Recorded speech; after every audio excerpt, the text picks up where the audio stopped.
नमस्कार। मैं ललन यादव आप सभी का स्वागत करता हूं, इस्तकबाल करता हूं, अभिनंदन करता हूं अपने इस यूट्यूब चैनल कीर्तिमान ग्लोबल स्टडीज पे।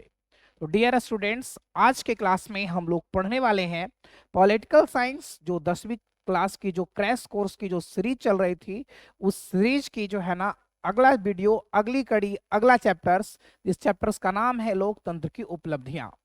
तो आज के इस क्लास में बड़ा ही लगभग 20 से 25 मिनट की क्लास होगी, जिस क्लास में इस लेसन से आने वाले महत्वपूर्ण प्रश्नों की श्रृंखला को हम लोग देखेंगे और डिस्कस करेंगे कि उन प्रश्नों का जो है ना किस तरीके से सही विश्लेषण करते हुए जो है ना सटीक उत्तर लेखन किया जा सके।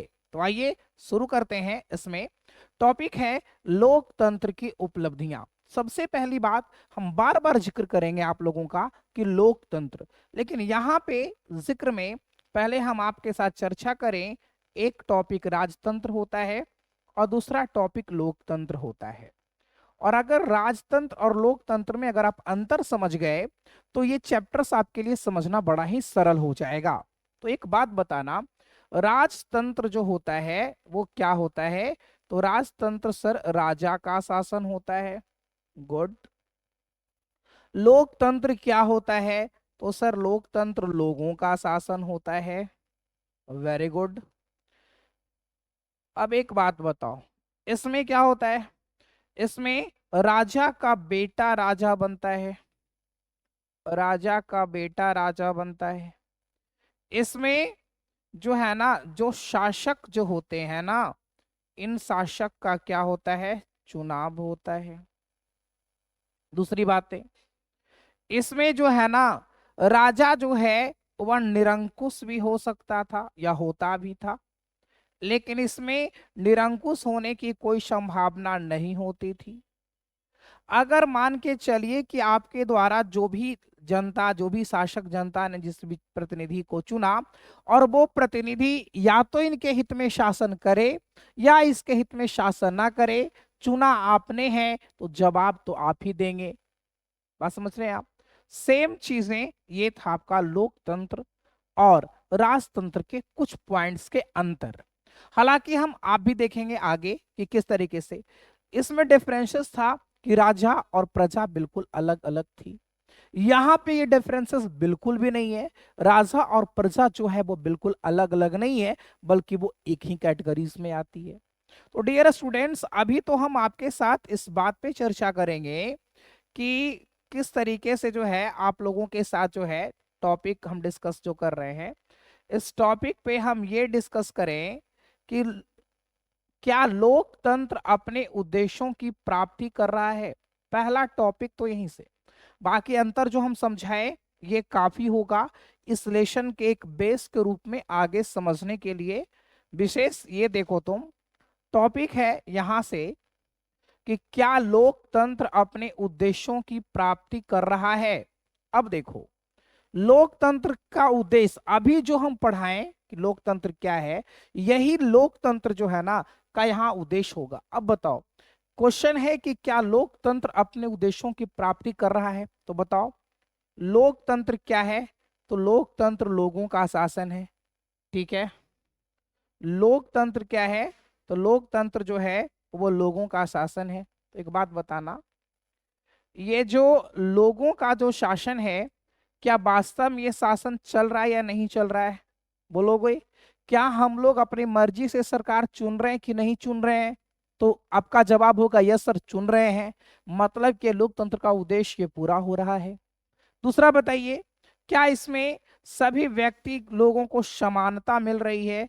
तो समानता मिल रही है, बिल्कुल मिल रही है। समानता हम सभी को मिल रही है, समानता। क्या हम सभी लोगों को क्या समान अवसर मिल रहे हैं? बिल्कुल सबको समान अवसर मिल रहे हैं। क्या हमें स्वतंत्रता प्राप्त है? बिल्कुल स्वतंत्रता प्राप्त है। क्या हम सभी के साथ अधिकारों का जो है ना वो अधिकार प्राप्त हैं? तो बिल्कुल प्राप्त है। तो ये जो चीजें अधिकार, अवसर, स्वतंत्रता, समानता, ये जो देख रहे हैं ना, ये केवल लोकतंत्र में ही संभव है ज्यादातर। और यहाँ सारा कुछ संभव हो पाया है अतः हम उत्तर में लिख सकते हैं, क्वेश्चन है कि क्या लोकतंत्र अपने उद्देश्यों की प्राप्ति कर रहा है? उत्तर में लिखेंगे हाँ, लोकतंत्र अपने उद्देश्यों की प्राप्ति कर रहा है। क्यों? कि लोकतंत्र में जनता अपनी मर्जी से सरकार चुन रही है और चुनी गई सरकार जो है वो जनता के हित में शासन कर रही है। अगर सरकार जनता के हित में शासन ना करे तो जनता जब चाहे उसे हटा सकती है। तो यानी कि लोकतंत्र अपने उद्देश्यों की प्राप्ति तो कर रहा है ना। फिर है यहाँ पे कि लोगों को जो है ना, यह लोगों का शासन है। दूसरी बात समझ सकते हैं, यहाँ पे सबको अवसर की समानता मिल रही है, यहाँ पे सभी को समान स्वतंत्रता भी दिया गया है, यहाँ पे लोगों के अधिकार जिसमें मौलिक अधिकार प्रमुख रूप से जो है ना उल्लेखनीय है। ये सब कहाँ संभव हो पाया है? तो ये सब लोकतंत्र में ही संभव हो पाया है। तो इसका उत्तर आप इन सभी पहलू का जिक्र करते हुए विस्तार से लिख सकेंगे। अगला जो है प्रश्न यहां से आ जाएगा आपके साथ, जो समझिएगा। अगला प्रश्न क्या होगा? क्वेश्चन आपसे पूछा जाएगा कि लोकतंत्र किस प्रकार से उत्तरदायी एवं वैध सरकार का गठन करती है। यह हालांकि पिछले क्वेश्चंस में आपसे एक प्रश्न पूछा जा सकता है। यहाँ पे हम दोबारा से इन प्रश्नों का हम जिक्र करेंगे आपके साथ कि प्रश्न क्या हो सकते हैं। क्वेश्चन यहाँ पे हो सकता है कि लोकतंत्र किस प्रकार जनता का जनता के द्वारा जनता के हित में चलाई गई शासन पद्धति है, इसके बारे में भी डिस्कस करना होता है। एक क्वेश्चन आपकी परीक्षा में भी पूछा जा सकता है। क्वेश्चन हो सकता है कि लोकतंत्र जनता का जनता के द्वारा तथा जनता के हित में तथा जनता के हित में चलाई गई जनता के हित में चलाई गई शासन व्यवस्था है। जनता के हित में चलाई गई शासन व्यवस्था है। तो लोकतंत्र जनता का जनता के द्वारा जनता के हित में चलाई गई शासन व्यवस्था है। वो क्वेश्चन आ गया कैसे। अब यहाँ पे इसी को आपको डिस्क्राइब करना होगा, बताना होगा कि लोकतंत्र में जनता अपनी मर्जी से जो है ना मत का प्रयोग करके सरकार चुनती है, इसलिए लोकतंत्र जनता का सरकार है। लोकतंत्र जो है ना जनता के द्वारा चुने गए शासक चलाते हैं, इसलिए जनता के द्वारा इसमें चुनाव होता है। चुनी गई जो सरकार है वो जनता के हित में शासन करती है और इसी व्यवस्था को जो है हम लोग कह सकते हैं कि यह जो है जनता का जनता के द्वारा और जनता के हित में चलाई गई शासन व्यवस्था, क्योंकि इसी में से जो शासक जो चुने जाते हैं वो कोई जनता में से ही कोई एक होते हैं। इसलिए जनता का है, जनता के द्वारा है और जनता के हित में है। आगे अगले क्वेश्चन पे चलिए।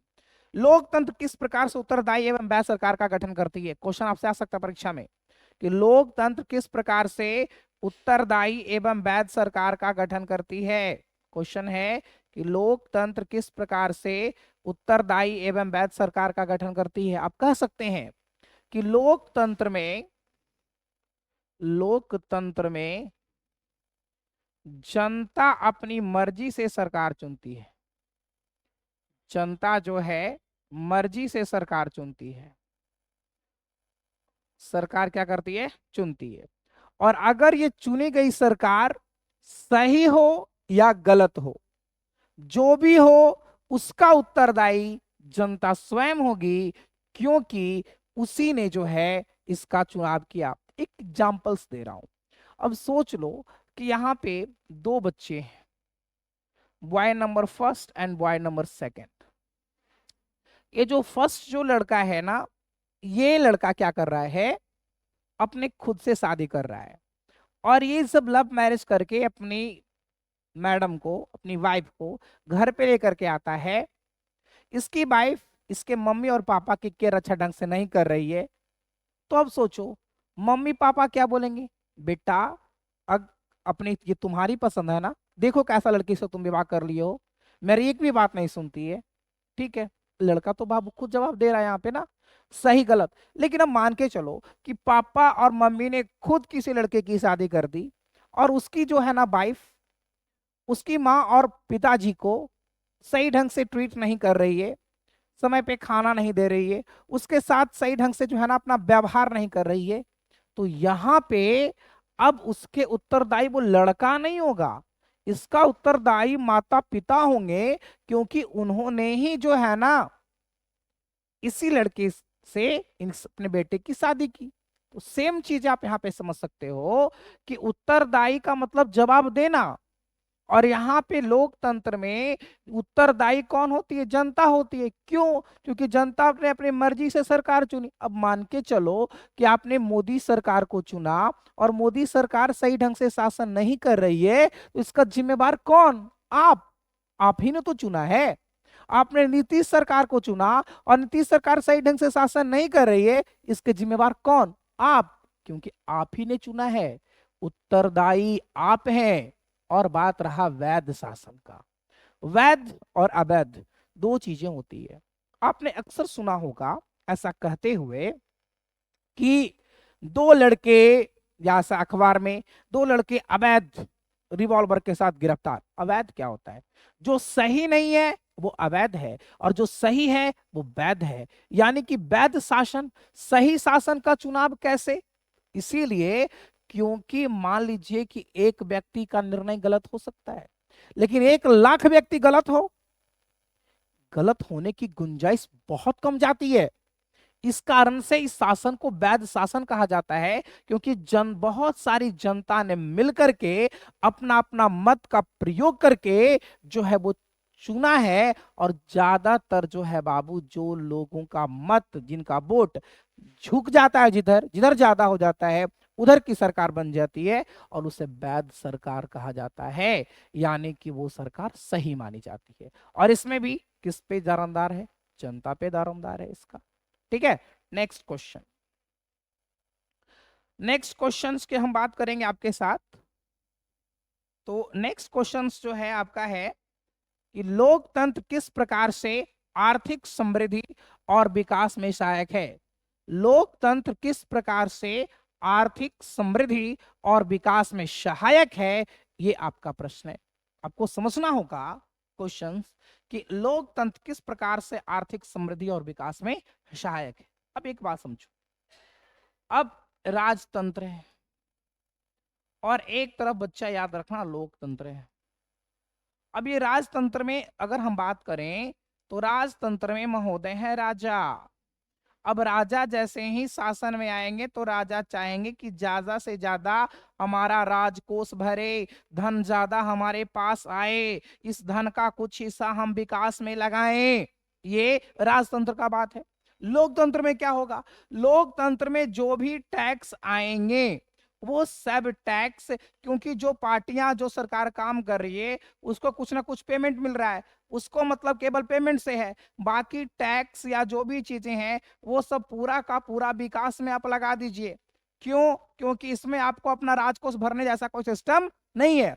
तो इसी कारण से हम समझ सकते हैं कि लोकतंत्र में जनता के द्वारा चुनी गई सरकार जनता के हित में शासन करती है, और ये हित इतना अधिक हो जाता है कि वो अपने आर्थिक समृद्धि और विकास इसका पर्याय बन जाता है। यानी कि आर्थिक समृद्धि और विकास का विशेष पर्याय जो है वो क्या है? वो है लोकतंत्र। अगला प्रश्न, आप इसको दूसरे ढंग से भी लिख सकते हैं। कैसे? एक बार और बता देते हैं। लोकतंत्र में जनता मर्जी से सरकार चुनती है और चुनी गई सरकार जनता के हित में शासन करती है। वो सरकार अपना राजकोष, अपना जो है ना पेटी भरने का काम नहीं करती है। वो जितने भी सारे टैक्स आते हैं उन सभी टैक्सों को जो है अभी ज्यादा से ज्यादा वो जनता के विकास में लगा देती है, जिस कारण से लोकतंत्र जो है वो अधिक विकसित हो रहा है। यानी कि लोकतंत्र आर्थिक समृद्धि और विकास का पर्याय भी माना गया। नेक्स्ट, अगला क्वेश्चन है, लोकतंत्र किस प्रकार से सामाजिक, क्वेश्चन आएगा कि लोकतंत्र किस प्रकार से सामाजिक विषमता को जो है ना मिटाने का काम करता है और सामंजस्य स्थापित करने का काम करता है। समझिएगा, पहले क्या था? राजतंत्र। राजतंत्र में क्या था? राजा का बेटा राजा बनेगा, पहला चीज। अब वो सिस्टम खत्म। राजा का बेटा राजा नहीं बनेगा, बल्कि राजा वो बनेगा जो सही मायने में उसका हकदार होगा। और यहाँ पे लोकतंत्र में हकदार कौन होगा? वो व्यक्ति हकदार होगा जो वास्तव में, जिसके पास वो गुण होगा, जिसके पास वो टैलेंट होगा। यानी कि राजा जरूरी नहीं कि मैं बनूं, राजा कोई भी बन सकता है जो उसके लायक हो। राजा का बेटा राजा थोड़ी बनेगा, नहीं। अब देखिए सामाजिक विषमता क्या था इसमें। राजा का बेटा राजा बन रहा है, जो भी राजा का बेटा है वही राजा बनेगा। लोकतंत्र में ऐसा कुछ नहीं है। अब बताइए, राजा का बेटा राजा बनेगा, ये क्या थी? अलग विषमता थी। लेकिन यहाँ राजा कोई भी बन सकता है, ये विषमता खत्म हो गई, सामाजिक विषमता मिट गई। यहाँ पे क्या था? चुनाव में कुछ खास लोग ही चुने जाते थे, जैसे कि राजा, रानी, उसके राज्य घराने के जो सदस्य होंगे वो डिसाइड करेंगे कि राजा किसको बनना है। यहाँ वो डिसाइड नहीं करेंगे, यहाँ डिसाइड कौन करेंगे? यहाँ डिसाइड करेगी जनता। और जब जनता डिसाइड करेगी, और जनता को, सबको दिया गया है मताधिकार, मत का अधिकार सबको मिला है। और ये मत का अधिकार, चाहे आप गरीब रहें, अमीर रहें, चाहे आपकी उम्र 90 साल हो या उम्र आपकी 19 साल हो, सबको एक ही वोट देने का अधिकार है। आप लाखपति रहें या आप अरबपति रहें, या आपके पास 1 रुपया भी ना हो, फिर भी आपके वोट का उतना ही मतलब मत का अधिकार, केवल आप एक वोट डाल पाएंगे। और ये एक वोट जो है हमारे यहाँ सामाजिक विषमता को क्या कर देता है? खत्म कर देता है। समझ गए? पूरा का पूरा कोई विषमता नहीं, सब समान है। सामंजस्य, पूरा का पूरा सिस्टम में एडजस्टमेंट लाने का काम जो है, यही मत के द्वारा किया जा सकता है और किया जाता रहा है शुरू से ही। तो सामाजिक, इस प्रकार से कह सकते हैं कि सामाजिक विषमता और सामंजस्य स्थापित करने का काम कौन करती है? लोकतंत्र करती है। नेक्स्ट आगे सुनेंगे, भारत में लोकतंत्र कितना सफल है। अब बताइए, 2 question, last, second last question है बाबू लेसन का। भारत में लोकतंत्र कितना सफल है? बताओ, भारत में लोकतंत्र कितना सफल है? आप कह सकते हैं कि भारत में लोकतंत्र जो है वह सफल है, क्योंकि भारत दुनिया का सबसे बड़ा लोकतांत्रिक देश है। यहाँ के अधिकांश युवा जो है वो पढ़ी लिखी है, और आने वाली जो है ना लोकतंत्र की सारी कमान इन युवाओं के हाथ में होगी। और इस कारण से हम कह सकते हैं कि इसका जो भविष्य जो है भारत में लोकतंत्र का, वो क्या है? उज्जवल है। ये सफल कितना है? तो बेहतर सफल है। दुनिया का सबसे बड़ा लोकतांत्रिक देश है, सबसे अधिक युवा भारत में है, और यहाँ सफलतापूर्वक लोकतंत्र का संचालन हो रहा है। यहाँ बहुदलीय व्यवस्था है, यहाँ अप्रत्यक्ष लोकतंत्र है, ये आप कह सकते हैं। अगले पॉइंट पे आए, इनकी अब कुछ बात बताएं। भारत में लोकतंत्र कितना सफल है? भारत में लोकतंत्र बहुत सफल है, बहुत सफल है। क्यों सफल है? क्योंकि यहाँ के अधिकांश आबादी युवा, और युवा के पास एजुकेशन बहुत अधिक। दूसरा पॉइंट, यहाँ सबसे बड़ा लोकतंत्र दुनिया का, यानी कि समझ सकते हैं सबसे बड़ा लोकतंत्र है। और लोकतंत्र में कैसा लोकतंत्र हमारे यहाँ है जी? तो ये लोकतंत्र आपका जो है ये अप्रत्यक्ष लोकतंत्र है, ये भी आप समझ लीजिए। तो भारत में हम लोकतंत्र की बात कर रहे हैं, तो एक बात आप समझ लीजिए कि भारत में लोकतंत्र जो है वो कितना सफल है। तो भारत में लोकतंत्र बहुत अधिक सफल है। यहाँ के अधिकांश आबादी युवा है, शिक्षित है, सबसे बड़ा लोकतंत्र है, अप्रत्यक्ष लोकतंत्र यहाँ है। और यहाँ पूरी की पूरी कमान आने वाले दिनों में युवा के पास हो सकती है, और युवा बेहतर कर सकते हैं, यानी कि भविष्य इसका बेहतर है। लास्ट में आइए, लास्ट आपका है बाबू, भारतीय लोकतंत्र की सफलता के कारण या तत्व। सुनिएगा, क्वेश्चन आ सकता है ऐसे कि भारत में लोकतंत्र कैसे सफल हो सकता है, उसके कुछ उपायों के बारे में बताएं। लिख सकते हैं कि भारत में लोकतंत्र काफी सफल है, लेकिन अगर इसके और बेहतरीन सफलता अगर हम चाहते हैं तो इसके लिए निम्न उपाय किए जा सकते हैं। जैसे, जो न्याय में देरी हो रही है वो न्याय में देरी ना हो। जो प्रशासन जो है वो घूसखोर हो गई है, उसको स्वच्छ और ईमानदार बना दिया जाए। हमारे यहाँ अफसरशाही इतना ज्यादा बढ़ गया है कि हर लोग जो है ना, लोग को एक बार में कोई काम नहीं हो रहा है, इस तरीके से थोड़ा सा उसको कम किया जाए। और लोगों को इतने सारे अधिकार दिए जाने चाहिए कि उनका काम आखिरकार क्यों रुक रहा है, उसकी तुरंत जो है ना कार्रवाई उस पर की जाए कि आखिरकार उसका क्या कारण है, उसका जवाब उसको मिले। हालांकि इसके लिए सरकार ने आरटीआई कानून जो है वो क्या रखा है, बना रखा है। स्वच्छ एवं ईमानदार प्रशासन सबसे इंपॉर्टेंट है। ये जो भ्रष्टाचार जो है इसको खत्म कर दिया जाए, न्याय में जो देरी हो रही है इसको जल्दी से दूर कर दिया जाए, जल्दी से जल्दी लोगों को न्याय मिलने लगे। अगर ये सब कुछ हो जाता है तो भारत में लोकतंत्र क्या हो जाएगा, सफल हो जाएगा। विशेष ये चैप्टर खत्म होता है बाबू। इसका नोट्स जो कि हम अपने रिटन फॉर्म में आपको दे सकते हैं, उसके लिए आपको मैसेज करना होगा, या फिर आप जो है ना 20 जनवरी से जो है आप कंटिन्यू कर पाएंगे। इसका एक वीडियो लेक्चर्स जो है वो हम आपके साथ और साझा करेंगे। उसके बाद निरंतर 10th क्लास की जो क्लासेज जो है वो चलेगी कितने, 1 फरवरी से चलेगी। ठीक है, यानी कि बीच में आप लोगों का जो है 12 से 14 दिन का गैपिंग रहेगा। तो फिलहाल बस इतना ही, मिलते हैं नेक्स्ट वीडियो में, तब तक के लिए थैंक यू।